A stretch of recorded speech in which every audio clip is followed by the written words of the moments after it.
Selain warga yang terdampak banjir di Karawang, Jawa Barat, Saudara, ada juga warga yang masih terdampak bencana yaitu di Sumedang, Jawa Barat. Warga pengungsi di posko bencana gempa di Sumedang, Babakan Hurip Pacuan Kuda RW 13 masih membutuhkan bantuan. Warga kini membutuhkan toilet untuk kebutuhan mandi dan mencuci.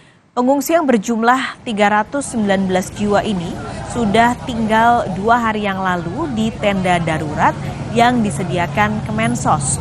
Ada 7 tenda pengungsian. Rata-rata satu tenda dihuni 40 orang. Warga mengaku masih membutuhkan bahan pokok makanan. Warga juga mengeluhkan kurangnya toilet untuk kebutuhan MCK.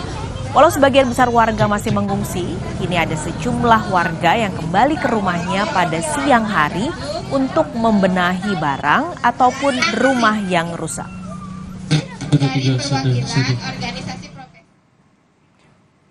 Untuk memberikan dukungan sosial pada korban bencana gempa Sumedang, tim pemulihan trauma Polres Sumedang mendatangi posko pengungsian untuk menghibur anak-anak.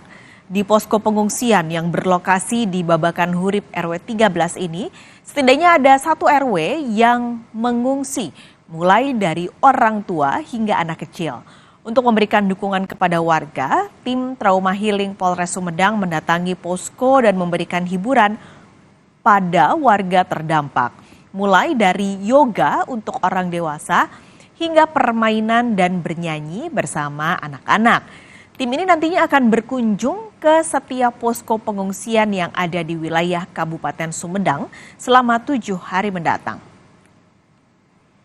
Yang jelas ini untuk memberikan dukungan psikososial terhadap warga yang terdampak gempa bumi, dengan harapan dengan hadirnya kami di sini kami bisa berbagi kebahagiaan, keceriaan, dan juga untuk support sistem juga terhadap warga yang terdampak gempa bumi, yang diharapkan mereka lebih mampu bertahan lagi, menghilangkan rasa jenuhnya, dan yang lebih utama adalah mengobati trauma akan apa yang sudah terjadi terhadap mereka akibat gempa bumi ini, seperti itu.